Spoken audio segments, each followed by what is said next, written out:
Good evening. We begin tonight with an attempted arrest of a carjacking suspect on the Gardiner Expressway. The drama ended with that suspect falling 17 meters to the lakeshore below. Tonight, the province's Special Investigations Unit is looking into what led to the man going over the edge of the expressway.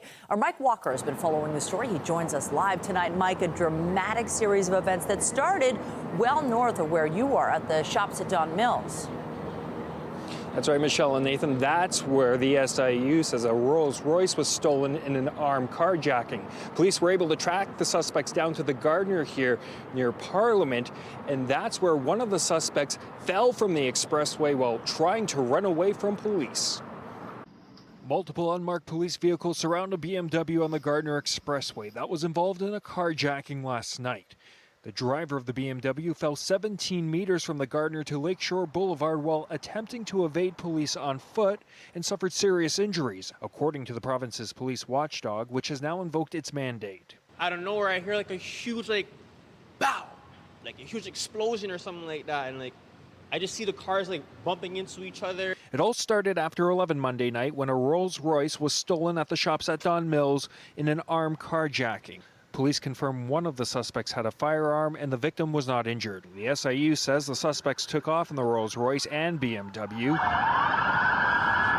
Toronto Police and the York Regional Police helicopter were able to track the suspects down the DVP to the Gardiner, where they set up a roadblock on the eastbound lanes near Parliament and attempted to box in the suspect vehicles. There were 8 vehicles involved, and they were marked and unmarked, and some of them were with ETF, Toronto Police, and there was contact involving that BMW. Nearby condo residents watched the pursuit from their balconies. They're getting chased, and then they bumped into another car, and then they all stopped, and I just seen a whole bunch of them running to the other side of the bridge. And both the west and east were shut down, and there were police. It looked like a circus. The driver of the BMW who fell from the expressway was arrested and remains in hospital. The other suspects got away, but it's not clear how many were involved.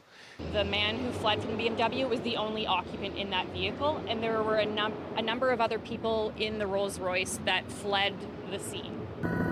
The investigation shut down a stretch of the Gardiner and southbound DVP this morning.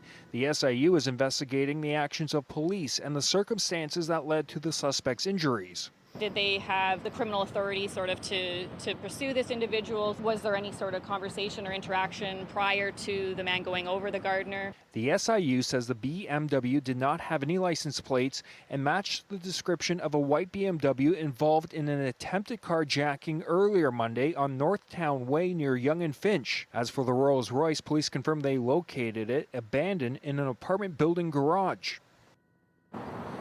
At this point, the SIU says there's no indication of any physical contact between the officers and the suspects. Meantime, Toronto Police have not said what charges the suspect is facing. Reporting live, I'm Mike Walker. Nathan and Michelle, back to you. Thank you, Mike. The SIU is also investigating another incident that occurred overnight just blocks away from that scene. In this case, a man fell to his death during an interaction with Toronto Police. Police say they were called to an apartment building at church in the Esplanade just before 2 this morning for a person in crisis. Police say the man, identified as a 46-year-old, fell from the building and died of his injuries. 3 officers were injured during the interaction. Witnesses say the victim was calling for help before he fell. Also tonight, the Premier rants about bail reform and the justice system after revealing details of an attempted car theft in his own driveway. That's coming up. But first, a community is concerned for the future of their local ice rink after the city received a proposal to redevelop the arena. The concern is the facility might not have any ice, meaning skaters and hockey players who've used the rink for generations won't have a place to play. CTV's Sean Leathon's been working on this story and joins us live with more details. Sean.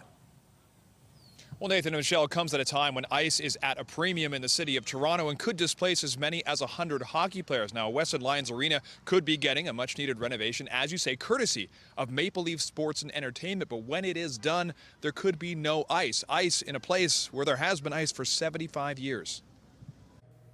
Inside her office, Weston Minor hockey president Leslie Bannard is fearful that her organization won't have anywhere to play next year, and the arena she's in will be gone. All we're asking for is a chance to survive. The City of Toronto has entered a leasing agreement with Maple Leaf Sports and Entertainment to turn the arena into the next launch pad, similar to their location on Jarvis, providing free access to sport in the community. But It means that there won't be any ice left at Weston Lions Arena. They're going to take it and make it a multi-sport facility. Carried on the item. On favor. Carried. back in April, City Council passed a motion to engage with MLSE on using Weston Lions Arena as a site for a possible launch pad.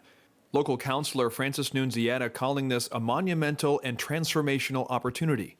The councillor providing a statement that reads in part, regarding ice for the Weston Minor Hockey League, I have committed to work with City Park staff to identify ice space for the 2025 season ahead. Nunziata noting that the free programming provided by the MLSE Launchpad is something that she wishes was available when raising her own child. 7-year-old Hunter Williams just finished his first year of hockey. He too needed help to make it happen, which came from Weston. Being a single parent, it was hard to kind of see if we could juggle the cost of it. I got in contact with Leslie, and she was great, and she found me funding. And I want to play one more season here, though. Weston Lions Arena has a rich history. Built in 1949, the sand beneath the ice is said to have been donated by Conn Smythe. The ice has been used in several commercials, like this one for Tim Hortons depicting a young Wayne Gretzky, and in the movie Score, a hockey musical. It's messy. Weston Minor Hockey has been here for 80 years. They're also known for something else. The French fries are really good. Their famous French fries have been the subject of an article in The Athletic and some arena reviews. They look magnificent. They taste even better. Weston Lions Club would donate profits from the French fries to the local food bank. Now, that fryer is sitting empty. Losing a major donor is very scary, especially now when food bank use is at the highest ever. For Leslie Bannard, this arena is the history of her family. Having played as a kid, she's come back to coach. She was even married at center ice. I see the bigger picture. I see what MLSE is bringing here, and ultimately, it's going to be amazing for this community. There's a lot of people in this community who deserve to have something like that here. She just doesn't understand why the ice surface could be sacrificed. As somebody who has an 18-month-old daughter at home who I didn't get on the ice this season, she's never going to skate here, and that makes me really sad. Now, we did receive a statement from MLSE this afternoon where they did say in part that during this process, they'll be looking for applicable alternate locations for any programs that may be displaced in the meantime. But there was no commitment for an ice surface here. Reporting live, I'm Sean Leithung. Michelle, send it back to you. Thank you, Sean. Well, we turn our attention outdoors. Bright sunshine across the region and definitely a warmer feel with humidity in the mix today. We are anticipating potentially stormy weather moving in, but not quite yet. It's a lovely evening. Lindsay Morrison is taking in all the details. What do you have for us, Lindsay? Michelle, if you think it's hot and humid today, just wait until tomorrow. It is going to be even muggier. But yes, we are looking at the threat of thunderstorms at a couple of different points tomorrow afternoon and evening. It feels like 34 right now in Hamilton, feeling like 32 in Peterborough. Quite warm in Niagara Falls as well. You'll notice that it's cooler for some lakeside communities. There's Port Hope at 19 degrees right now. Toronto Islands 20 compared to 24 degrees at Pearson Airport. Couple of spotty showers here and there around southern Ontario, but for the most part it will be a dry, hot, sunny evening. Overnight tonight we are warm at 20 degrees. And we will detail those thunderstorms and a heat wave for next week, all coming up in your forecast. For now, Nathan, over to you. All right. Thank you, Lindsay. Ontario's premier is again calling for changes to Canada's bail system. And he's highlighting a recent bust here in the GTA, as well as an overnight incident in his own driveway. CTV's Queen's Park Bureau Chief Siobhan Morris has more.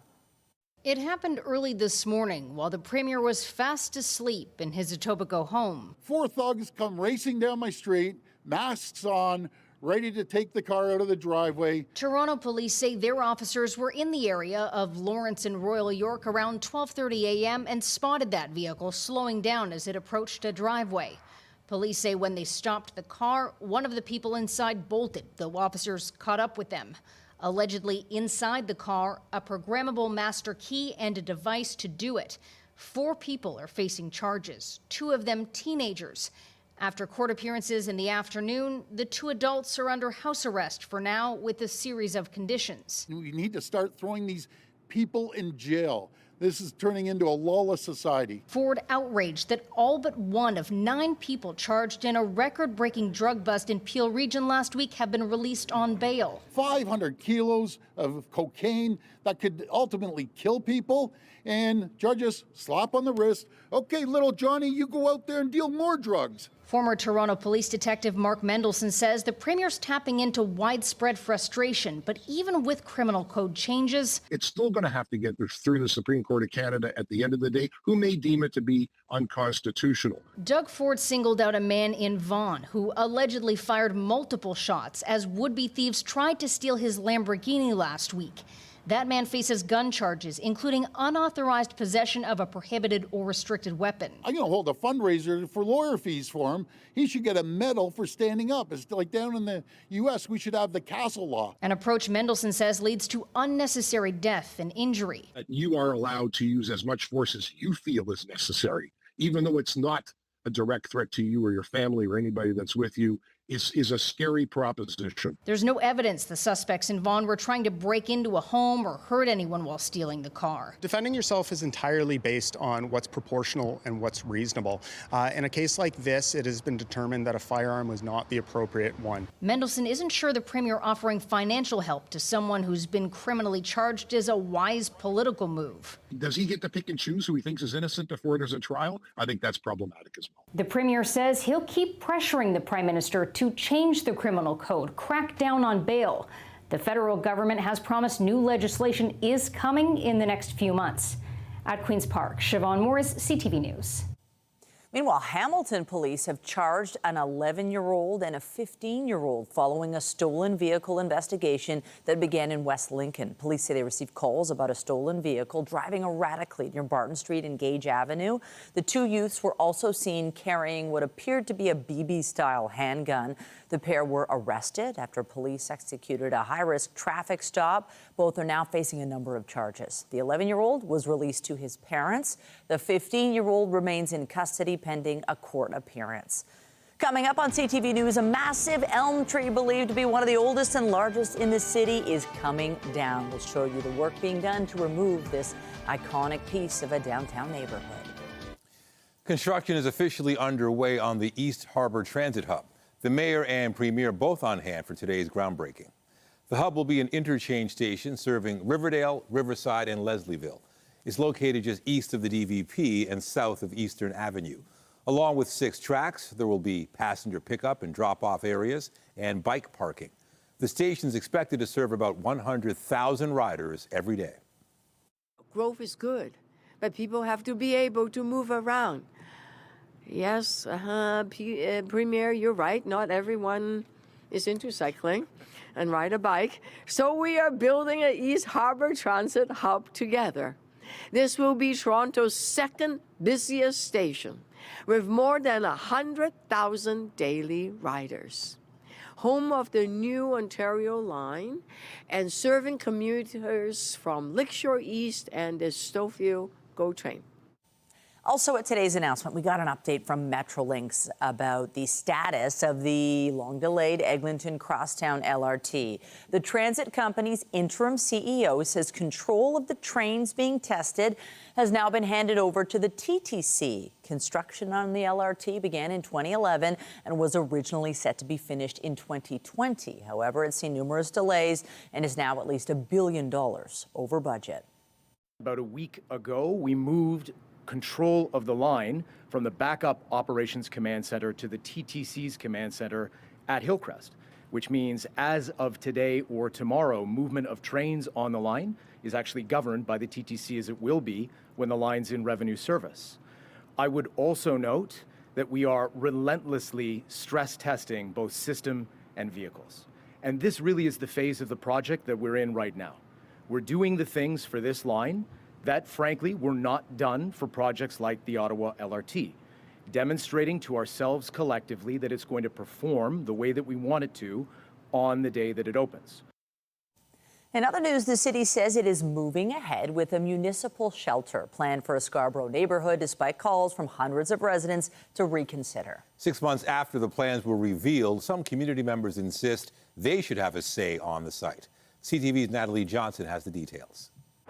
On this southwest Scarborough street, there is now a sign of what's to come at this site, an 80-bed municipal shelter. How are we keeping our children safe in the neighborhood? 100 meters from the daycare that Eloise Morrison runs. No consultation whatsoever. We just woke up one day and it's like, this is where the shelter is going to be. A decision made by city staff, protested by numerous neighbors. Do we get choice on who goes in? At a public meeting on the future of 2535 Gerrard Street East last night. Our main concern is that the city is making decisions based on availability of property and not based on the resources that are necessary to make shelters successful.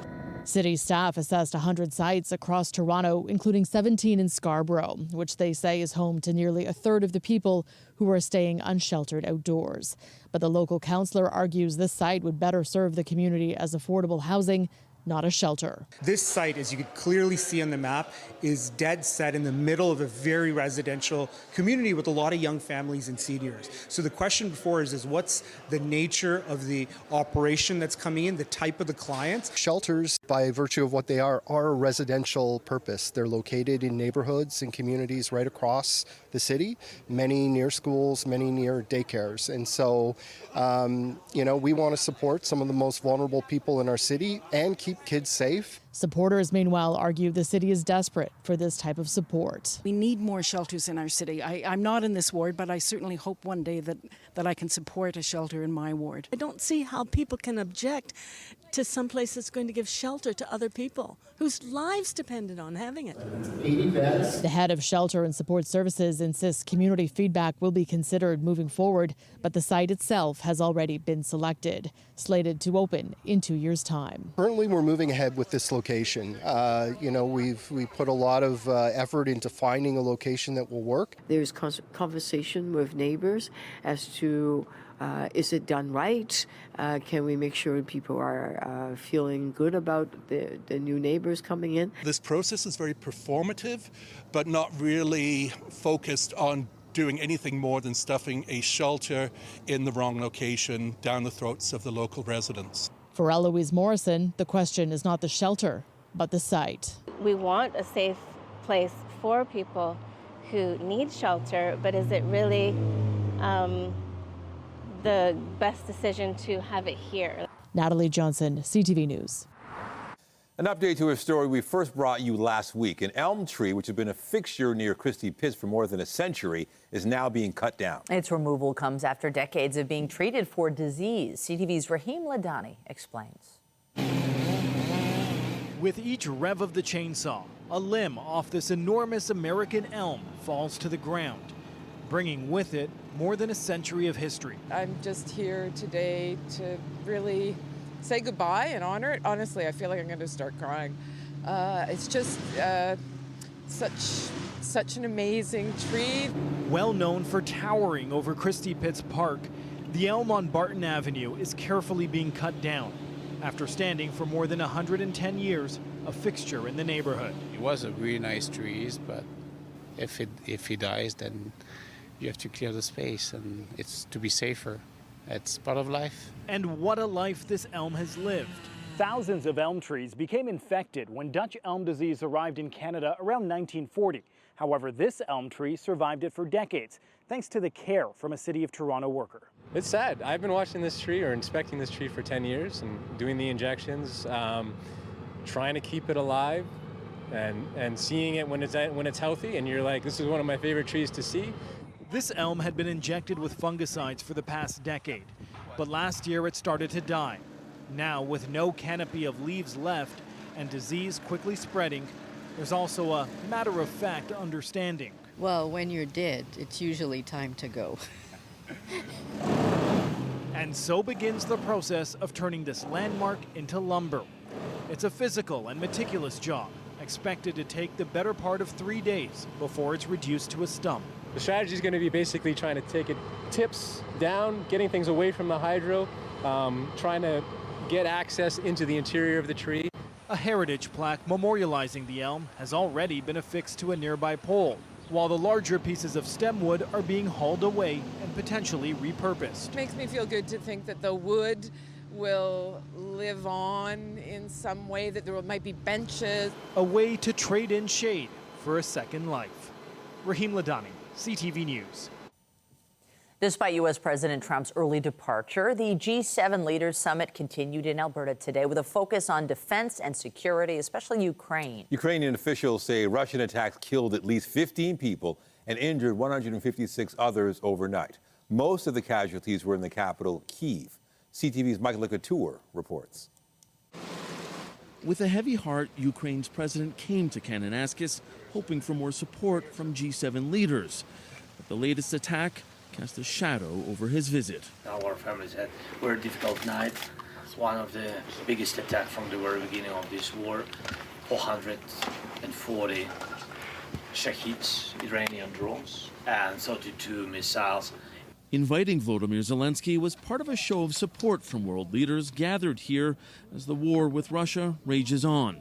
And Canada has gone one step further, announcing today military aid and sanctions. We are providing additional military assistance, drones, helicopters, broader munitions, over $2 billion worth of assistance directly to Ukraine. And there's a $2.3 billion loan to help Ukraine rebuild its infrastructure. Canada is also slapping sanctions on 40 Russian entities, a number of individuals, and over 200 vessels in its shadow fleet. The United Kingdom also announced similar sanctions on 20 ships, including oil tankers. But the immediate need in Ukraine is that military might. It's important for our soldiers to be strong at the battlefield, to stay strong until Russia will be ready for the peace negotiations. The Prime Minister's office confirms the $2 billion in military aid is helping Canada to reach its NATO spending target. And that earned Carney praise from the head of the alliance. The fact that you decided to bring Canada to the 2% spending when it comes to NATO this year is really fantastic. More difficult conversations could come for Carney when he meets with his Indian counterpart later today. Canada is trying to rebuild that relationship, while an RCMP investigation has connected the Modi government to homicides and extortions in this country. It's a claim the Indian government has refuted. Michael Couture, CTV News, Kananaskis, Alberta. There's no sign of de-escalation on day 5 of the fighting between Israel and Iran. Iran lobbing another wave of missiles at Tel Aviv and the north. Israel hitting deeper into Iran. CTV's Adrian Gobriel now on the Canadians caught in the middle of the crisis. This missile launch from an unknown location inside Iran claims to show an Islamic Revolutionary Guard warhead slicing through the sky towards Israel. At an Israeli air base, an F-15 Eagle fighter jet takes off, strapped with munitions destined for targets in Iran. This young child in a bicycle helmet is among those surveying this gaping crater in central Israel north of Tel Aviv from an airstrike Tuesday morning. Canadian-Israeli Raphael Posh is a paramedic who's worked in multiple conflict zones. The father of 2 from Toronto says Iran's counterattack feels far more threatening than what he and his family have grown accustomed to in recent years. If one of those missiles hit, it takes down a city block, as opposed to if one of the missiles from Hamas would hit, it takes out an apartment, a room, a hole in a building, depending on the size of the rocket. So there's definitely a lot more of a worry, and there's a lot more of a feeling of urgency. Hamilton, Ontario doctor Paned Baranju took this video following an Israeli airstrike on a building down the street from his family's apartment in Tehran. It's terrifying, and I was only probably 700 meters away from the blast site. Baranju is one of the fortunate few to have been allowed to cross into Turkey at a land border. Forced to leave his extended family behind, he took this video of his last moments in Iran as the flash of rockets could still be seen in the sky. And then I had to sort of leave and say goodbye to them in Tehran, which was very emotional. Especially my mom, because she hugged me and said, "This is the last time I see you." It's possible, but as sad as it is for me to say. As of today, at least 224 people have been killed in Iran, 24 in Israel, since the fighting began 5 days ago. On his own social media site, President Donald Trump posting that the U.S. knows exactly where Iran's supreme leader is located, calling him an easy target, though vowing not to kill him, saying, quote, "At least not yet." Adrian Gobriel, CTV News, Toronto. In Alberta, a Conservative MP has now officially resigned to allow party leader Pierre Poilievre to run in a by-election. Damien Carrick promised just after the federal election he would vacate his seat in the riding of Battle River Crowfoot. With his resignation today, the first possible date for the by-election would be sometime in early August. Poilievre represented the Ottawa seat of Carleton for 20 years, but lost it in the April 28th vote. Coming up, they promised privacy but did not deliver. A joint investigation finds 23andMe failed to protect data derived from its DNA testing kits, what the Canada-UK probe reveals, and the repercussions. And I'm Pat Foran. Coming up on Consumer Alert, it's that time of year when many homeowners consider getting their driveway paved. It can be expensive, and you may be pitched door-to-door offers. We speak with two people who just had bad experiences. That story is just ahead. So there are a couple of different elements that make a thunderstorm severe. When it comes to tomorrow's, what we're concerned about are potentially strong, damaging winds along with heavy downpours. Couple of opportunities for storms tomorrow in the afternoon and then the late evening and overnight. These storms will help cool us down for Thursday, but the relief is temporary. Coming up, I'll show you when it is going to feel like 40 in the 7-day forecast. And stay with us. We've got another full night of great shows for you right here on CTV. You see it happen, send it to CTV News. Text 10400 from your screen to ours. Text 10400. Having your driveway paved can be expensive, so you want to make sure you hire the right company to do the job correctly the first time. At this time of year, some pavers go door to door pitching their services, but they may not be the best choice. Here's Pat Foran and Consumer Alert. Pat. Thanks, Nathan and Michelle. Contractors may say they're working in the area, so they're able to give you a great deal. And if your neighbors are having work done, it might seem like a good idea. But some companies may do a poor job and not come back if there's a problem. From a distance, this recently paved driveway in Ajax looks okay, but Paulette Blenman says it's lumpy, uneven, and already ants are burrowing through it. If it was done really good, I don't think the ants would be able to be digging holes already. It's just a terrible job. Blenman says the pavers knocked on her door and said they were doing other driveways in the neighborhood. She paid $6,000 for this paving job and now can't get in contact with them. All the information is not correct. They don't answer their phone. There's no way you can leave a message. You can't send an email. You just can't contact them. When the contractor finished the driveway, they put this big pile of debris here, but they said they would come back and clean it up. That was a month ago, and now they're nowhere to be found. We tried to go through the neighborhood to see if we could find where they are, but haven't found them yet. Up the street, other homes that had their driveways done by the same company also have debris left behind. Others had their water valves paved over and will need to try and locate them and dig them up. Did these guys just come and knock on your door? They just knock on the door. In a separate incident involving a different company, someone also knocked on Luigi Raffaelli's door in East York. A contractor said he could patch and repair his driveway, but the company only applied sealer to half and did a poor job. They also claimed they would repair his front steps, but Raffaelli did this work himself. He paid the contractor $3,900 in advance, and he never came back. I trusted him. My wife got upset. Why did you give the money in advance? That was my mistake. To avoid driveway paving scams, beware unsolicited door-to-door offers. Research companies thoroughly, get multiple quotes, review contracts carefully, and don't pay in advance. I feel cheated. I feel that's not nice. Both Raffaelli and Blenman say they'll be more careful in the future when a contractor knocks on their door. And be concerned if a price is too low, and even when you see an address on a contract, it could be a post office box. Try to find a company with a good reputation and a physical address you can visit in case there's a problem. On your side, I'm Pat Foran. If you have a consumer story idea, email us at alert@ctv.ca. Well, I know summer officially starts in a few days, but it feels like today we got a nice head start. You know what? It's that humidity. It's feeling a little bit steamier, right? And then, of course, when we get these ingredients, it's a recipe for some stormy weather, which we are anticipating, but not yet. Not yet, but this time tomorrow, we may have already had a round of thunderstorms roll through. You're right, a lot of instability in the atmosphere. We have a warm front and a cold front that's going to swing through tomorrow, and that's going to slice through a very hot and humid air mass, potentially triggering some active weather. In fact, we are expecting it to be fairly widespread. The question becomes, will those storms be severe in nature or not? Let's talk about today. It was warm, it was hot, it was humid, and there was a fair amount of sunshine. A good day to get outside, maybe enjoy an ice cream cone. We are looking at scenes from Kitchener-Waterloo today where, it was easily feeling into the 30s. That made the splash pad a popular place to be. We have only reached 30 degrees one time so far this year here in the city of Toronto. That is, however, going to change. This heat that we're experiencing today and tomorrow, really just a preview. Look what happens next week.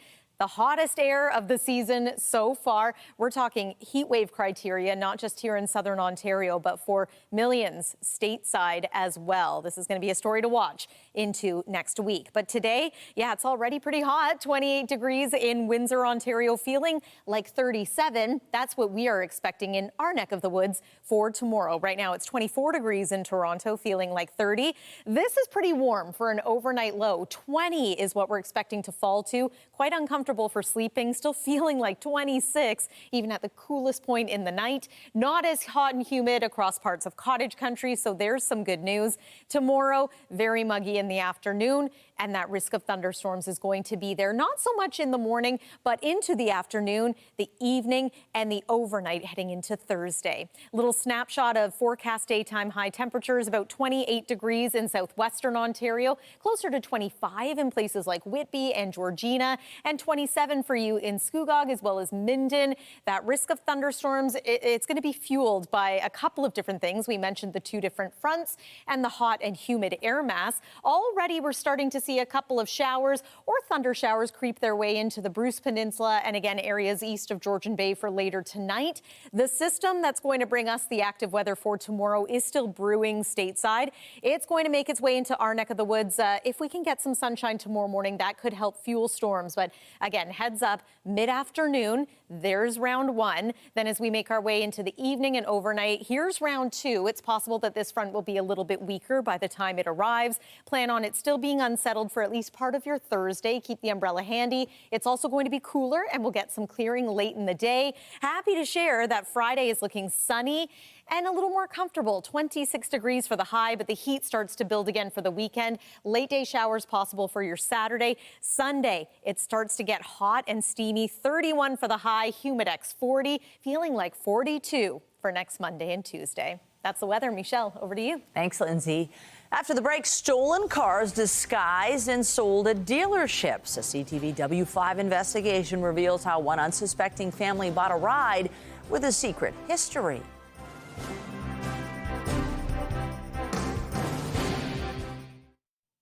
There's a warning now from the Hospital for Sick Children after seeing a jump in injuries involving e-scooters. We get the details from CTV's health reporter, Pauline Chan.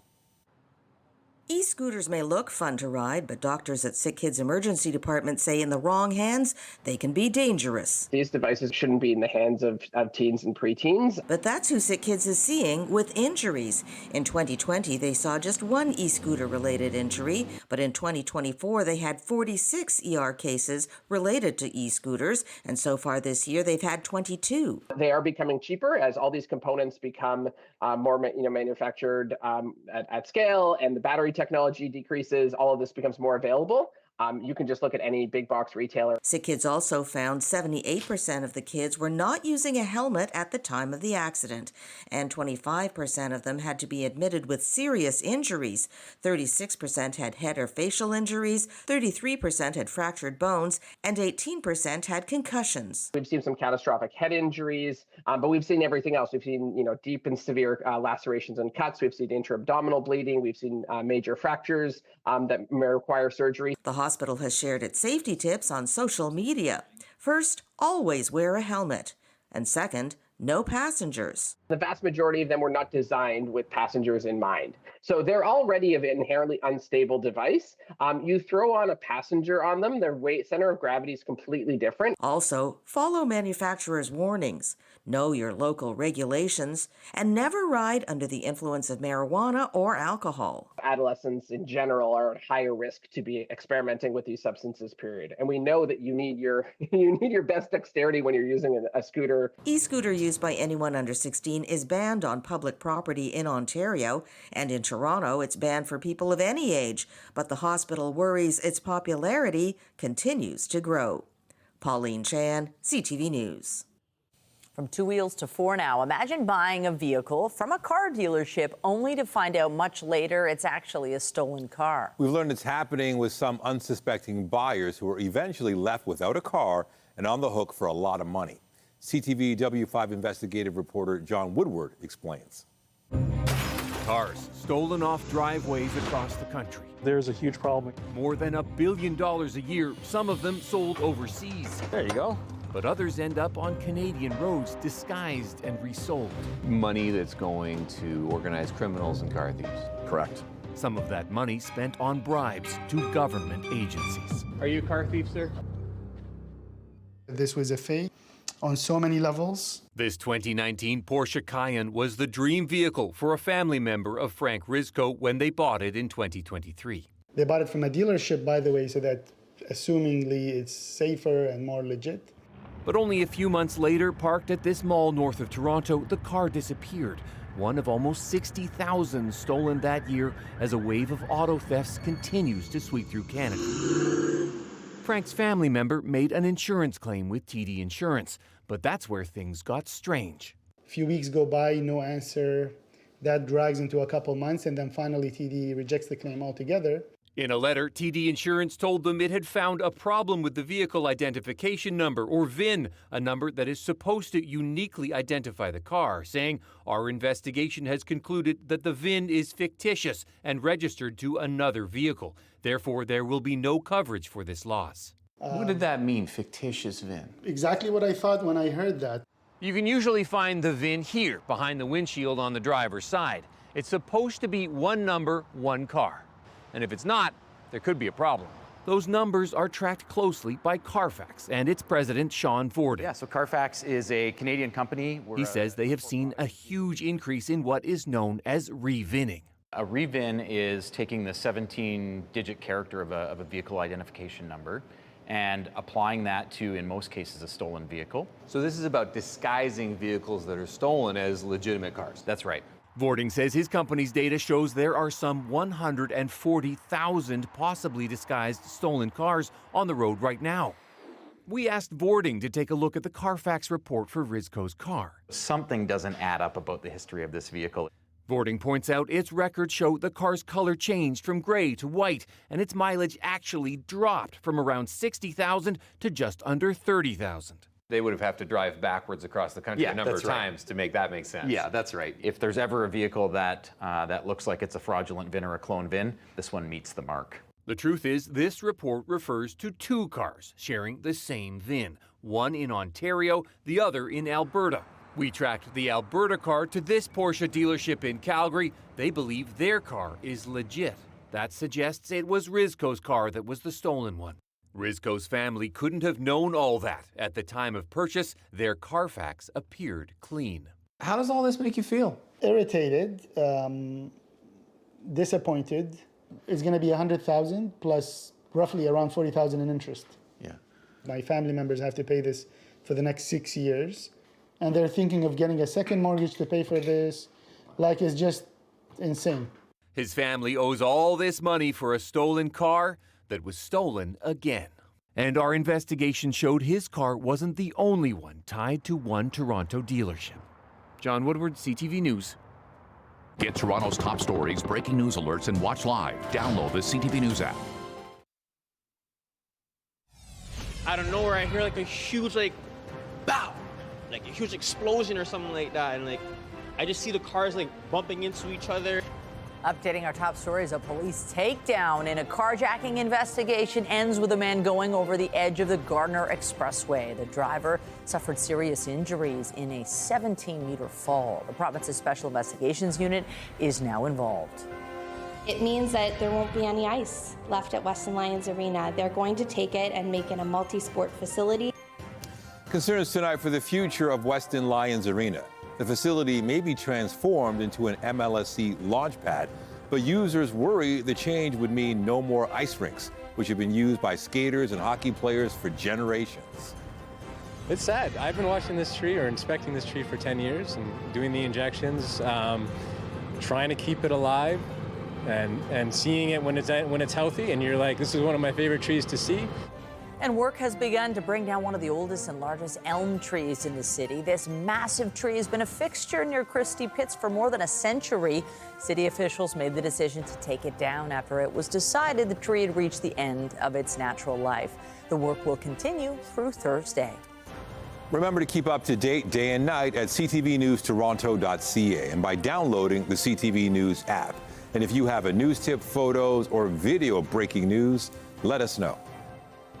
If you've ordered something online, better check which carrier is due to deliver it. One will stop delivering this week. BNN Bloomberg's Morella Fernandez has more and the other business headlines.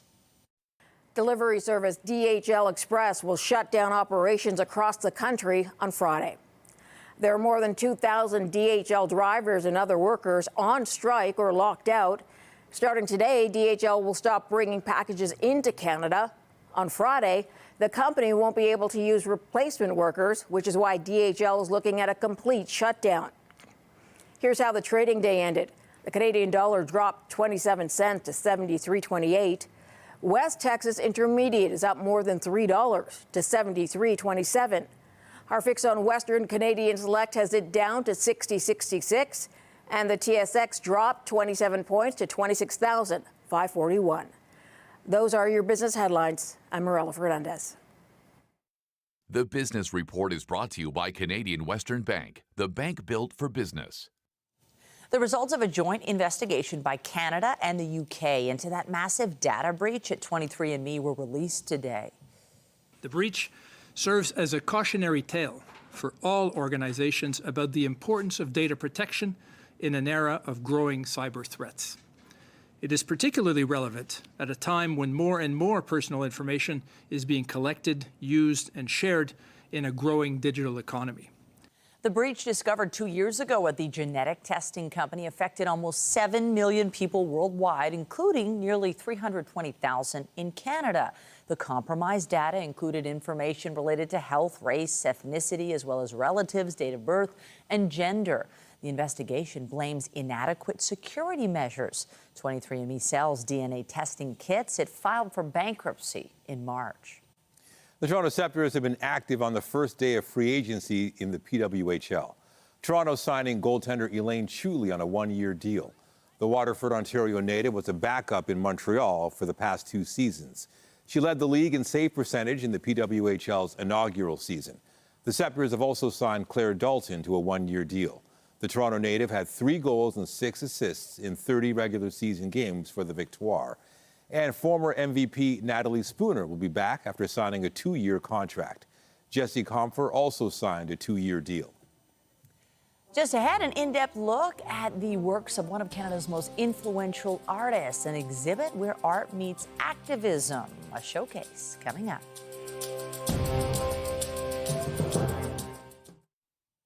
A new exhibit at the Art Gallery shines a spotlight on a Toronto-based artist. Joyce Wheeland is known for her art and activism, and some of the pieces on display have not been seen publicly before. CTV's Jessica Smith has a peek. Heart On by the late Toronto-based artist Joyce Wheeland has come home. She loved this country. She loved the people. She loved Quebec. She loved the animals. She loved nature. She loved the North. And this is the most ambitious exhibition of her work ever. The Art Gallery of Ontario is gearing up to showcase Wheeland's work from the 60s, 70s, and 80s, highlighting Canada's changing landscape through art and activism. And a call to action, you know, you have power. She had power. We have agency. And she wanted us to be good. The mixed media display includes quilted pieces, digital video, and paintings. Well, they really embodied what she was about. She was an extremely generous artist. She was curious. She worked in all of these different media. And not only that, she wanted to celebrate the media itself. Creating access to some of her work never seen before by a public audience. One of them is the National Research Council library in Ottawa, where you have to be a scientist to go in that space. So she was speaking directly to scientists, saying to them, defend the earth. Heart On by Joyce Wieland opens at the Art Gallery of Ontario June 21st and runs through to January 4th of 2026. Jessica Smith, CTV News. All right, let's talk about the forecast. And right now things are good, but change is coming. Potentially stormy tomorrow. Might not be, but there's a good chance it will. There's a pretty good chance. It's looking like a widespread area that's at risk for tomorrow. This is what you're waking up to. Maybe a little bit of cloud cover, much like this morning. If we get some sun, that could help fuel storms. And look at the temperature already. I know the school year is starting to wind down, but here's another school day forecast for you tomorrow. It's a day for shorts and T-shirts and bringing the umbrella. There's another look at the couple of rounds of storms that could roll through over the next 24 to 48 hours here. And then things really heat up this weekend and into next week. Nathan and Michelle. Thanks, Lindsay. That's it for us, but be sure to join Omar Sachedina tonight at 11 for CTV National News. He's at the G7 in Alberta, followed by Zoraida Allman with your next local newscast at 11:30. In the meantime, our coverage continues anytime on CP24 and at ctvnewstoronto.ca. For Lindsay Morrison and the whole team here at CTV News, thanks for watching and have a great night.